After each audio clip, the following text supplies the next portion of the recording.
une autre vidéo, les amis, pour vous parler du baptême. Alors, voyez-vous, Jésus, premièrement, n'a jamais baptisé dans l'Évangile. Si vous voyez dans Jean, c'est dans Jean au chapitre 4 de Jean, verset 2, il est dit que Jésus ne baptisait pas, c'était ses disciples.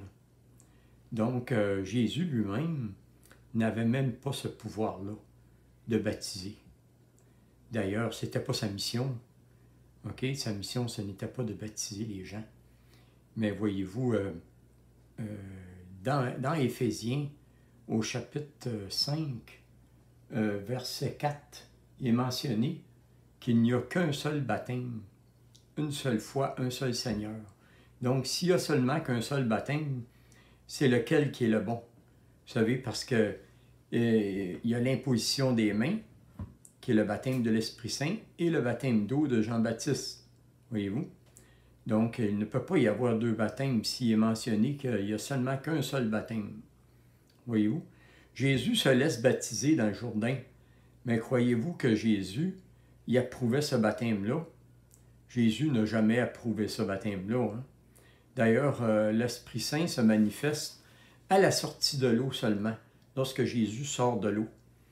Et c'est le diable qui l'apporte tout de suite après son baptême, hein, en haut de la montagne, pour lui donner la tentation d'avoir tous les royaumes de la terre. Hein? Et il dit à Jésus, je vais te donner tous ces royaumes-là si tu m'adores. Donc, tout de suite après avoir été baptisé, il est tenté par le diable. Ça vous démontre ce que ça vaut, le baptême d'eau.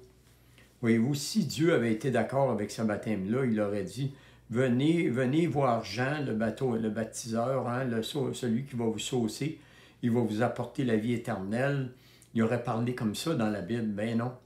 Il s'adresse seulement, il dit, voici mon fils bien-aimé, lui, écoutez-le. Hein? Écoutez pas Jean-Baptiste, écoutez Jésus. Donc Jésus, Jean-Baptiste aurait dû lui donner toute la place. Hein? Donc, d'ailleurs, Jésus n'avait pas ce pouvoir-là baptisé.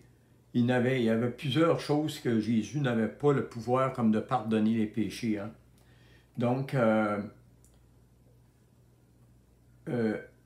dans Luc, au chapitre 3, verset 16, il est mentionné, Jean s'adressant à tous dit, « Moi, je vous baptise avec l'eau, mais il vient, celui qui est plus puissant que moi. » Hein, Jean-Baptiste se croyait bien puissant. Hein? Et dont je ne suis pas digne de délier la courroie de ses sandales. Lui, il vous baptisera dans l'Esprit Saint et le feu.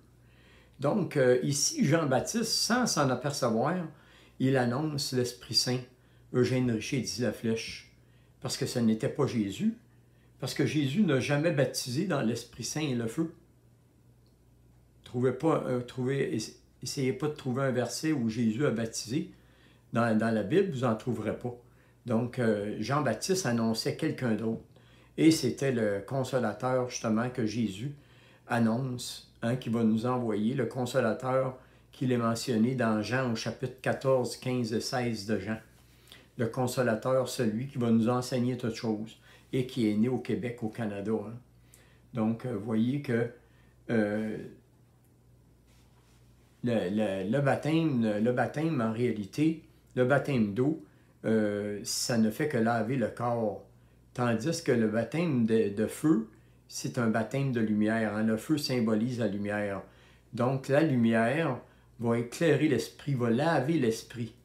Hein? Notre esprit qui est rempli de ténèbres, là, ça va l'éclairer.